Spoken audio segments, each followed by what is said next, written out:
Good morning, good afternoon, and good evening. Welcome to the Aid to Entry podcast, and thanks for tuning in however or wherever you found us.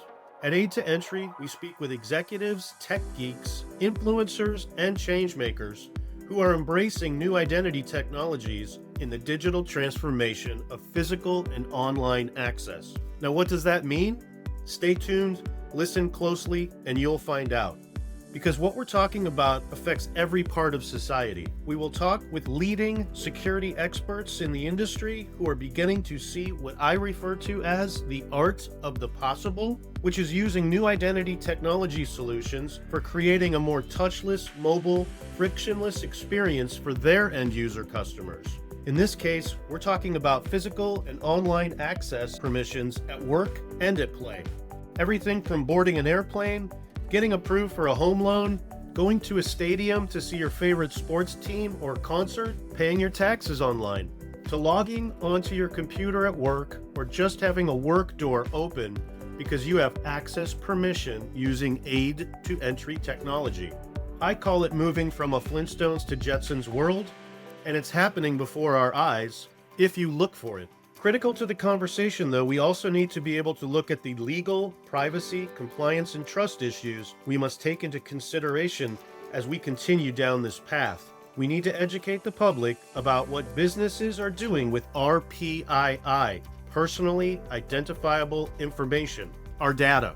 I'm your host and tour guide, Doug O'Gordon, Chief Identity Hunter at Get to the Point Media. Now let's get to the point. Okay, so this is it, Season 2, Episode 1. And we're still talking about Aid to Entry and the art of the possible, but we're switching it up to Understanding the Innovators podcast series. And when I say that, I mean, like, what are these people talking about? And today, we're going to talk with Kevin Surace. He's the father of the virtual assistant. He predicted 10 years ago, that's pre-pandemic, that by 2050, most of the work we'd be doing would be automated. We wouldn't have work. And he's optimistic that robots will take over those dull, dirty, dangerous jobs. I agree on that. And that that'll keep humans out of the way. He's keenly aware of mobile, touchless, frictionless societies occurring. And we're at the starting point. We're at the revolution of all this. And you said, Kevin, I'll let you talk in a minute, but the tipping point isn't near, it's here. Currently, Kevin's the CEO at Appvance.ai that makes AI that autonomously tests and validates software for bugs and user experience. That sounds really cool. He's also the chair of Token. Token's a wearable device that authenticates you for online and physical access permissions. It does it frictionlessly, seamlessly, and it's touchless and mobile. It checks all those boxes for the IAM crowd that we're all buzzing about. I really look forward to talking to you, and I'll stop talking, Kevin. Welcome to the podcast. Well, look, a couple of things. One, I'm actually CTO and chair at Appvance as well. We have a lovely CEO. He's great, but it's all good. I'll take all those things. It's all good. And then look, on the AI side, the cool thing is robots are coming for podcasters' jobs first, so that's going to happen very quickly. I've already looked for 2 or 3 jobs. I thought I found one, but yeah, you could definitely replace a podcaster with a bot. Yes, you could. I don't think it'd be as interesting and as controversial, but look, lots of things to talk about today, right? One is the AI revolution and what's happening with AI and generative AI. Another one is cybersecurity. By the way, those are kind of interlinked. Quite a bit. And the other one is just the whole innovator's dilemma, if you will, or innovator's process, or why the heck, Kevin, do you have 94 worldwide patents and just applied for a 95th? Like, what's wrong with you? That's what my wife would say. Something crazy with you. What's your 30-second elevator pitch for what you do? Can you do it in 30? Yeah, Token Ring is a next generation MFA. It obsoletes all the legacy MFA. All of the legacy MFA that you're using, first of all, is legacy, and you probably didn't realize that. And second of all, it's generally 20 years old. And third of all, virtually every ransomware attack over the last 18 months has hacked legacy MFA, period, full stop. Either a social hack or technical hack or some combination of both. simply hiring an access broker will get you access, hack the MFA, and get in. So if you think that, hey, I just rolled out across my company, the Microsoft Authenticator app or the Google Authenticator app or code to the phone or something else, you have got to be joking. I'm glad you rolled it out. Time to roll that rug back up and get next generation MFA. That's the 30 seconds. And now we can dig into why that is the case, right? Well, with your credentials, I kind of thought I'd be fun to just ask you right out of the gate questions, because why? We'll cut to the chase. Moore's Law, computing power doubles every 18 months. We now have amazing storage options, I'll call them, network, cloud, at the edge. And we have these algorithms now to back it up, which are getting much better. We're starting to see true deep learning, AI, machine learning, large language models, all the buzzwords.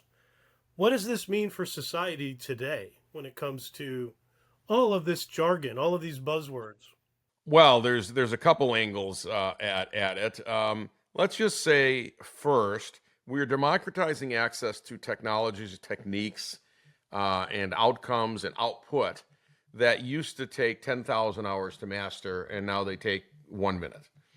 And what that does is bring great productivity to society, and at the same time, there'll be bad actors who use it badly. So already bad actors have created open source versions on the dark web of something like a GPT, call it Fish GPT, and it'll generate 1 million phishing emails that are better than humans can generate, right? So we're already seeing that. We are seeing deep fakes in Zooms, deep fakes on phones that sound exactly like Doug O'Gordon. And it turns out, and Doug O'Gordon is saying, transfer the money, Kevin. I go, okay, Doug. So we can go down these horror stories, right? So not everyone is going to use these things badly, but remember, a car can be used as a bomb, right? So everything that is good in nature is also bad with bad actors.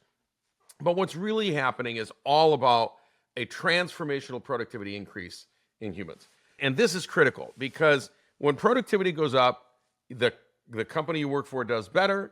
It actually ends up wanting to employ more people, and that actually drives up the GDP of the country. And the simplest way I can say it is over now thousands of years. The GDP of the country you live in is tied to the productivity of the people that are there, period, full stop.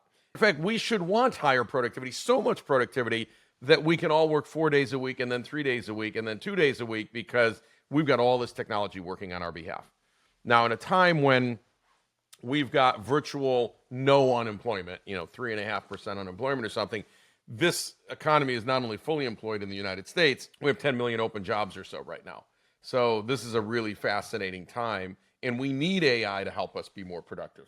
What's cool about generative AI, LLMs, and visual generators is that people can finally speak to AI in their own language in English. I mean, if you're an engineer, you've had access to AI since the 50s in some form or fashion. It wasn't very good. It was machine learning. It needed some help. It needed a lot of programming. And all of a sudden, ChatGPT comes out, and everyone who speaks at least really any major language can talk to it, and it talks back in your language. You go, okay, I can talk to the computer now without being a coder. This is a huge step forward. That means now we have billions of coders instead of 30 million coders, right? Or 50 million coders. This is amazing. And that is transformational to everything. And if you're a content creator of any sort, whether it's PowerPoint, whether it's a blog post, whether it's a summary of this particular podcast, I can now use AI to do that work in 30 seconds that used to take me hours or days. Unbelievable. I probably wouldn't try to do what I'm doing if it wasn't for this technology, because now it's kind of superpowered me, I'll call it. Well, it's actually a brain multiplier, if you will. So we're going to take your brain and multiply you now. In fact, you doing a podcast now, you only have to do the podcast part, and a lot of the other stuff can be automated. So we've multiplied your brain by 2 or 3. It's like there's 3 of you. It's still all you. You still manage the input and manage the output. But now there's 3 of you. And in some tasks, we're seeing 50x or 100x, right? So if I'm a blog writer, and it used to take me 2 days to write a blog, and I would take 2 days out of each week to own the corporate blog that was a marketing output. And now I can do all 52 blogs for the year, probably in those 2 days. I have multiplied my ability to be productive by, call it, upwards of 100x. This is unbelievable. There's 100 Kevins, 100 brain power. Kevin, did you know that? I hope you didn't know this, but do you know that George Jetson is actually alive today? He's 2 years old. I didn't think about that, but they might have gotten the years pretty close because the Jetsons took place in 2065 or something. I don't know. If you do the math, I found this out on the internet, but actually I found it out at a security trade show, at a cybersecurity trade show, that it was George Jetson's birthday on July 30th, 2022. So he's a year and a 3/4. He's pushing 2 years old. So we're in the future already. I asked you that question because we were kind of hitting on that 2050 prediction that you have. 2050, you're saying we'll be jobless or we'll be doing fun things. Well, I think I said 80% of the tasks in 2050 that we do today are likely to be done by AI, robots, machine learning, etc. But that opens up a whole new future. Potentially, actually, more jobs, more interesting jobs, probably jobs that only need a day or 2 or 3 maximum a week. Probably not going to work 5 or 6 or 7 days a week. And you're going to make a lot more money because the company you're working for is much more productive, driving down the cost of goods and services. And I'll give you an example of this in a second, and driving up the demand for those. So if we today were here making cars on a line with no robots, those cars would be about $300,000 today. In today's dollars, $300,000. That's what it costs to make a car with a lot of humans on a line, all literally manually, right? Well, we started roboticizing, automating lines at General Motors in 1961. So we've been doing it now 60 years. We've been putting robots on the lines. That's allowed General Motors to deliver you a car perhaps for 15 to 20K-ish, 20K or so for a low-end vehicle, instead of $300,000. Instead of $300,000. This is unbelievable. So people don't realize the amount of automation we've brought in to drive down the cost of vehicles. By driving down the cost of vehicles, what happened? They drove up the demand for vehicles, and they employ more people today than they did in 1961. Because the demand at 20,000 is a whole lot higher than at 300,000. So you're talking about this renaissance, which is, I got 20 more years and maybe 20 more years in the work world. I love hearing that. This renaissance of maybe I can be more creative and take more vacations, but who's going to pay all my bills? Like you're saying, the costs are going to go down and my paycheck's going to go up. So I heard that too. That's right. Over time, in all economies where productivity per capita goes up, salaries go up, the money goes up, the amount of work goes down, the cost of goods and services goes down, the GDP goes up. All of those things happen, and they have happened. And people are going to say, well, that hasn't happened in the United States. Well, would you like to track it for the last 200 years?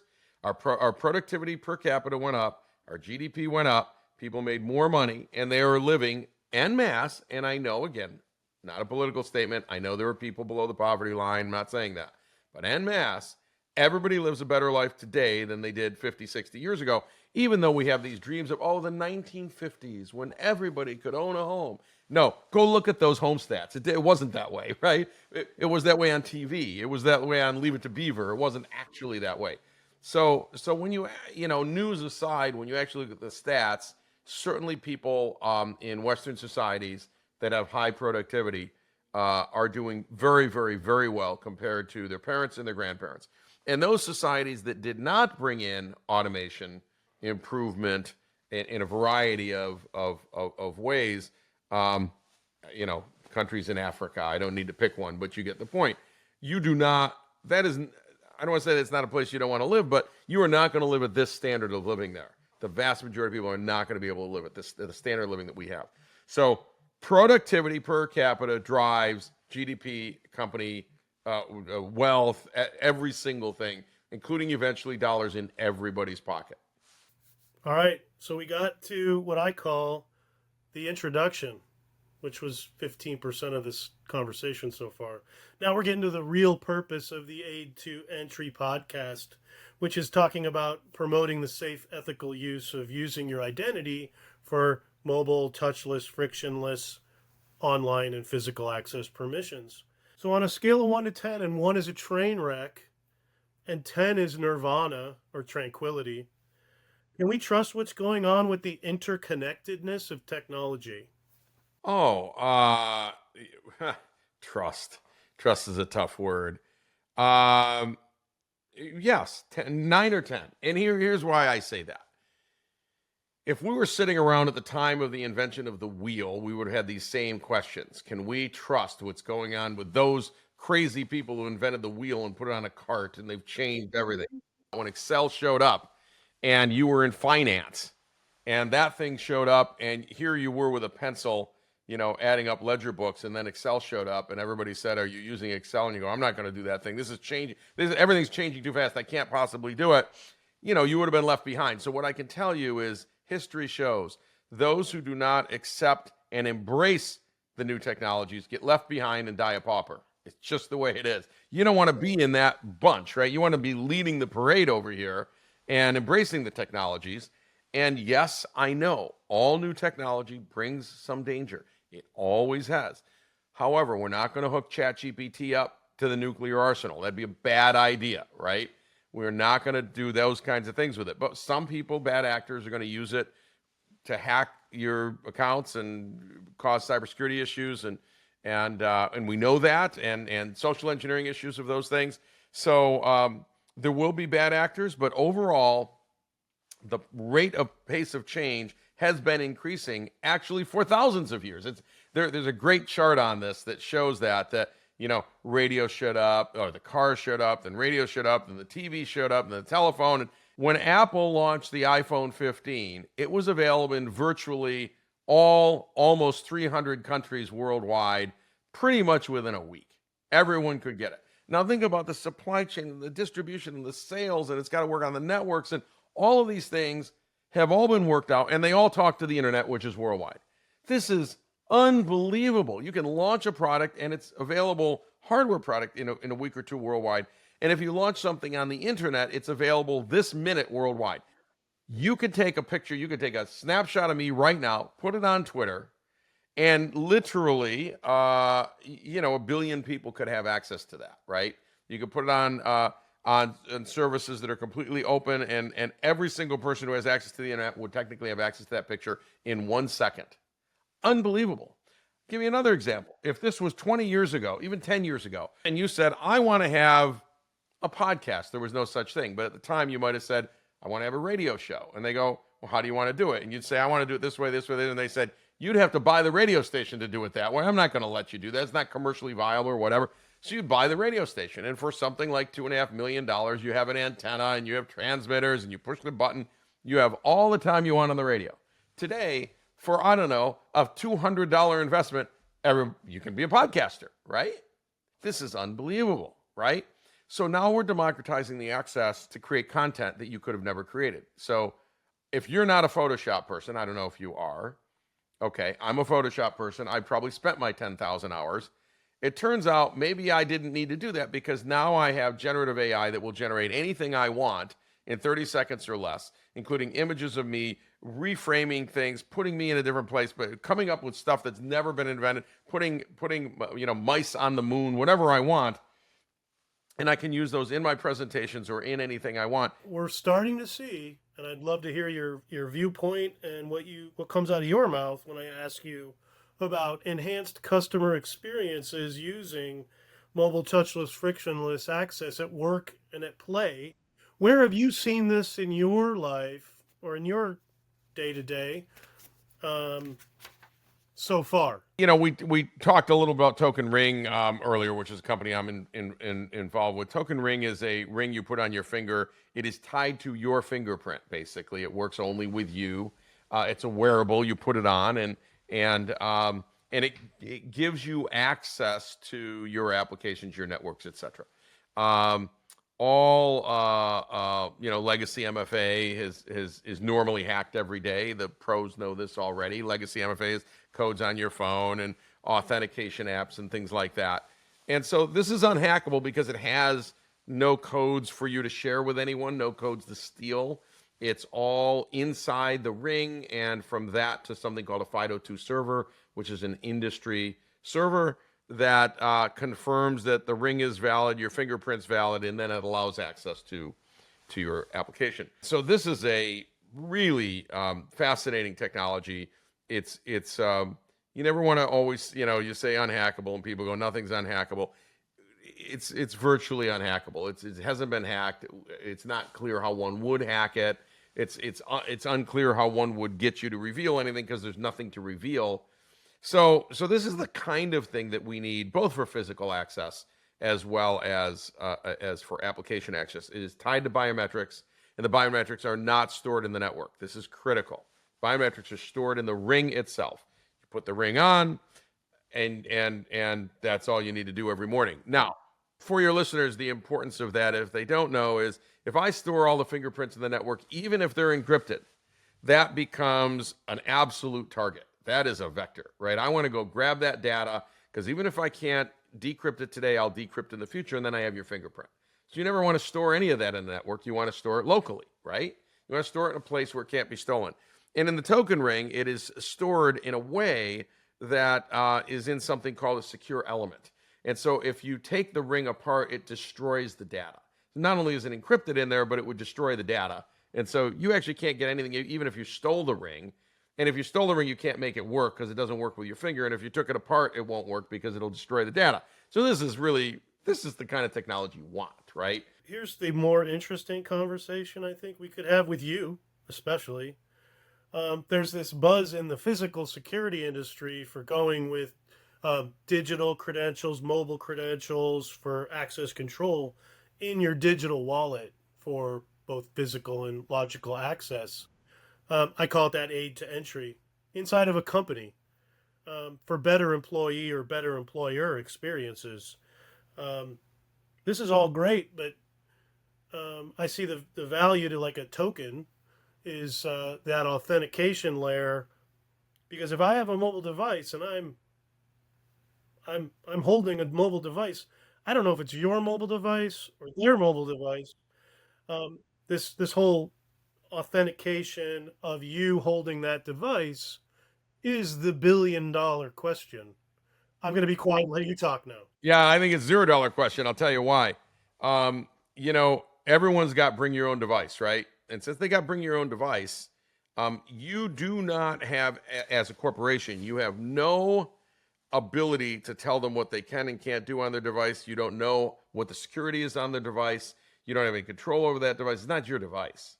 So who is going to really, long term, give the security of their corporation, the crown jewels, the IP, everything else, whether it's network access, building access, front door access, back door access, server access, whatever it is, over to a device that isn't owned by the corporation, that they have no control over? They can't turn on, turn off. They can't tell if it's lost. They can't tell if they have any security on the device at all. They can't tell if their spouse, if their kid picked it up, who knows? Never going to happen. I just think that is, when you talk to CISOs today, they look at you and go, I can't turn over the security of our entire operation here, physical and digital, to a device that we have no control over. But a ring that we own or lease, right, as a corporation, and we've distributed, and we know who has that ring, and we know if they lost it, no one else can use it, and we'll deactivate it, right? We can do all kinds, and we can even trace it if it ever shows up somewhere else. Now I have control over the security. So if you want zero trust, you can't trust someone else's phone at all. That's not possible. But you can trust the device that you own and manage and can shut off at any moment in time, which also means, you could turn off access as they leave, or access when they're not an employee, or access hours they shouldn't be there. And you could try to do that on their phones, except the problem is you don't really own their phone. And in fact, you can't even make them put software on their phone. They might not want to do it. It's their phone. And then they're going to say, well, now you're tracking me on my device. So then they say, well, now I have to get a second phone. But who's going to pay for that second phone? Stop it. Just put a ring on. we're done, right? Have you heard of the PKI fallacy or the ones and zero fallacy? Sure. Where we're just Yeah. talking about we got machine to machine authentication pretty well covered, but Yeah. what we're talking about, I don't know if you can elaborate on this PKI fallacy that or the ones and zero fallacy um, that I just described to you. Any comment? I think, well, there's probably a lot of comments, depending on what angle you want to take it. Here's what I would say. Biometrics that are literally tied to something that's unique to you, like a fingerprint, that is not stored in the network, so it is stored on you, is a very safe situation. And yes, that becomes machine to machine, by the way. It's your ring talking to a FIDO2 service that then authorizes you into your application or into a door. Well, I'll right? say biometrics Same is that middle confirming MFA on a device that gives you that FIDO passkey. Yeah, Gives you the FIDO2 Bio. FIDO2, FIDO2 Bio. and then that says, oh yeah, this is definitely, The biometrics in the ring confirms that you are the person who registered the ring and you're the person who IT authorized to gain access to those applications. Okay, it communicates with a FIDO2 server that communicates back and says, I recognize you. I know who you are. You are confirming from inside the ring that this is the person whose finger it's on. And so we're going to go ahead and tell the server to give you access. All of that communication takes place in about 1 second at 128-bit encrypted, because people always ask me, well, can't someone hack that? Hack that stream or something. Well, not in 1 second. Yeah, I mean, you could see it as a man in the middle, but it went by and it's already done in 1 second. It's too late. And then all of that rotates, right? So it's not good the next time. That's the first thing. The second thing is, analyzing that takes about 1 billion years, not 1 second to hack 128-bit. And then there's quantum computing. What happens when quantum comes along? Quantum probably couldn't hack that in 1 second. It probably can hack it in a minute, but not 1 second. And number one. Number two, there's like 5 quantum computers in the entire world. So stop. That is not our problem today, right? And number three, the other thing people say is, what happens if someone comes and chops off your arm and takes it with the ring? Okay, you got a different criminal thing going on there. And by the way, they didn't have to chop off your arm. They could put a gun to your head and you're logging in for them, right? Should there be a national privacy law covering biometrics, data privacy? Right now we handle it state by state, and it's very confusing. What's your thoughts? Yeah, it's a good point. Look, there's both value and not value in national laws, right? The value is it's consistent across the United States, and I think that's important. The downside is our lawmakers cannot even for a while figure out who is Speaker of the House, right? They can't get themselves out of their own way. They can't figure out what a reasonable policy is to have people enter this country or not enter this country. It doesn't matter whatever side. Just come up with something. Like, we can agree to disagree, but you've done nothing since the 70s on immigration. So to think that our lawmakers can somehow come up with a really thoughtful law around, privacy or privacy biometrics or things like this, I don't know. I mean, again, like they should be figuring out immigration. I'm giving you that as an example, or balancing the budget, or they don't do any of that. They can't even get the table stakes down. What are they doing playing in very complex areas like biometric privacy? Yeah, it goes back to education and telling them how this stuff's working, because this BIPA law that I'm talking about, they're looking at it with 15-year-old lenses on. And we just need to get them in the room and show them all this new cool identity technology. And that's what we're trying to do here. That is what we're trying to do. Well, maybe many senators and Congress people will listen to this podcast. It'll open their eyes and they'll reach out to you for an education. So we made it to the speed round of questions where I just kind of hammer out a few, and this is the fun part. Let's go. In your world today, what is the elephant in the room? Oh, I think the elephant in the room is what is generative AI going to do to impact our lives, our productivity, both on a positive and negative side. That is the elephant in the room. There's nothing bigger. There's nothing bigger to talk about today than that. And whatever I am forecasting and prognosticating today, even though they call me a futurist, I am most certainly wrong. Next question. What was your first real world digital transformation experience? Yeah, I wrote my first game in high school on a weighing computer, and I had the class playing and betting on horse races. And you had horses racing across the screen. This computer only primarily took input from punch cards, but because I was the computer nerd, they let me stay after school and I could program it right on the keyboard. The horses didn't look too much like horses because we couldn't do graphics at the time, but you could see sort of a nose and kind of some legs and stuff. And they'd race across the screen, and each of them had some randomness with different seeds. And so you never knew which one was going to win. And some would pull ahead and some would pull back. And, you'd actually could bet on the horses. All right, next question. Are biometrics and AI for identity and authentication safe or unsafe at any speed? Biometrics and AI,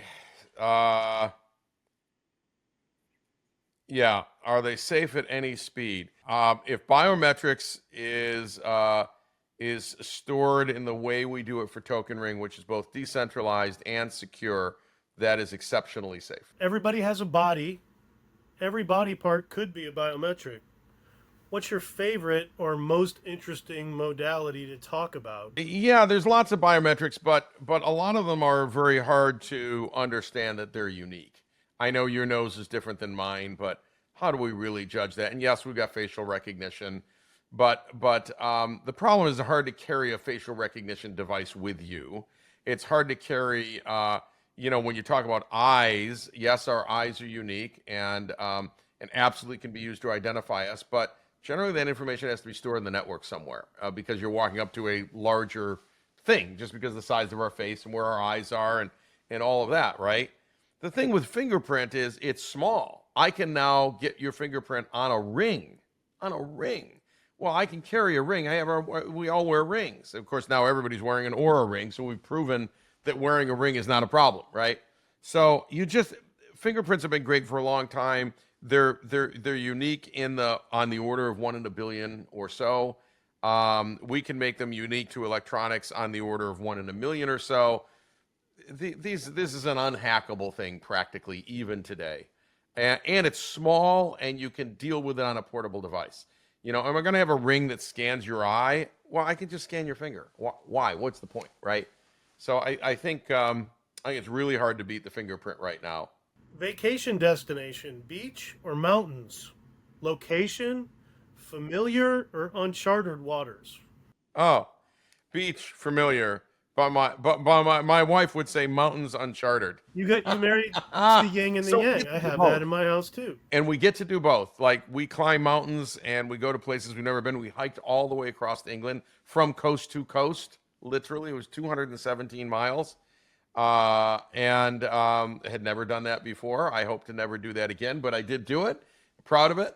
And yet we have, great vacations, in and around beach areas, but we don't just sit on the beach. I mean, we go because there's more to do there. There are hikes and there's restaurants and there's sort of whole set of things to do. Swimming, and the ocean is gorgeous and it's great to go snorkeling and see the sea life.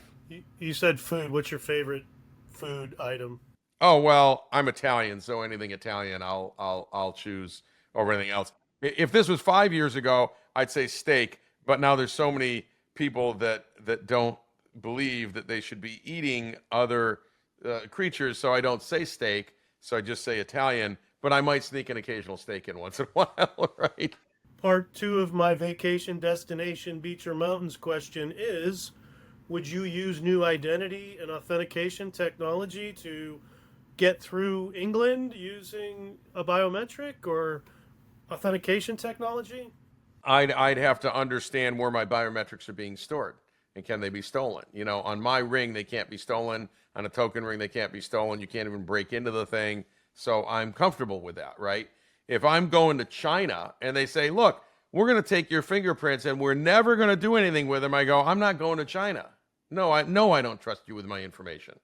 And you can't, right? There, Russia, North Korea, Iran. I wouldn't, don't go there and give them your biometrics. It's a bad idea. But you could probably trust the UK because they have a whole set of laws around this. But still, you'd want to understand, what are you doing with my biometrics and where is it stored? Because if it's stored in the network in a centralized place, that's an attack vector, and someone's going to get it someday.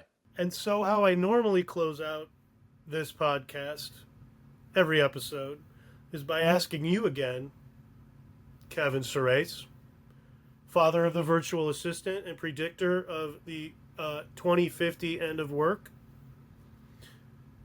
the future of creativity, I call it, and less working. What is the definition of the art of the possible or aid to entry in your mind? Well, I'll tell you,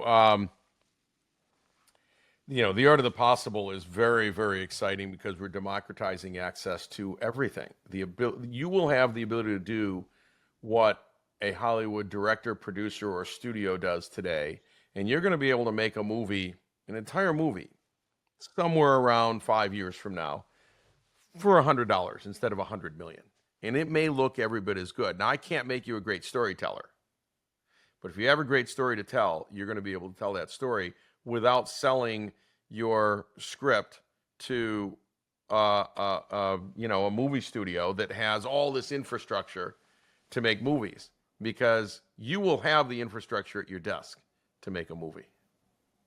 Yeah. How about in the access entry world with what we've been discussing? AI is really cool, and right. I believe in the access entry world, we're going to go all biometrics, and it's probably going to be FIDO2 bio because that is an industry standard that was worked on for the last 5 or 6 years. It works. It's already supported by all of the major access vendors, Okta, et cetera, right? The fact of the matter is FIDO2 bio is going to be accepted by everyone, certainly in the enterprise. I can't answer for consumer because that's always behind, so your bank may not do it. But all of the enterprise applications already do. All the single sign-on services already do. So that means you can be up and operating in an enterprise in a matter of minutes, if that's what the CISO wants to do. And that 90% of ransomware attacks happen with today a hack to MFA. 90%, and right in the front door.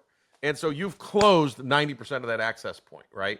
I can't answer for the back door. That's not what Token does. That's a whole different thing. But you close 90% of access, which means they're going to move to someone else who doesn't have this kind of security. So I think there's no question that this is the future of security, certainly for the next decade or more, and it is incredibly secure. So it's a game changer to IAM in the way we've ever been able to look at it before. Let's say you had the biggest prospect listening to our conversation right now. What conversation or interactions would you want to have with that person? It gets down to how are you protecting access today? And they're going to tell me, and I'm going to turn around and say, you probably already know this, but that's being hacked every day. And you're going to be hacked once or twice this year, and you're going to have probably on average 2 ransomware attacks, and you're going to pay out millions of dollars, sometimes these days tens of millions of dollars, to either keep the data from getting out there or to get your data back. And why would you do that when you can just protect all your people and all your access right now with technology that's available? And it is foolproof and it's easy to use. So why wouldn't you do that? And then I'd go back to that list that we talked about of here's all the reasons why you don't want to use next generation MFA. I was just going to say, we're going to put all these things that you want us to talk about or see or listen to in the chat. Best way to connect with you? KevinSurace.com. If you go to KevinSurace.com, my LinkedIn is there, and KEVIN, S as in Sam, URACE.com.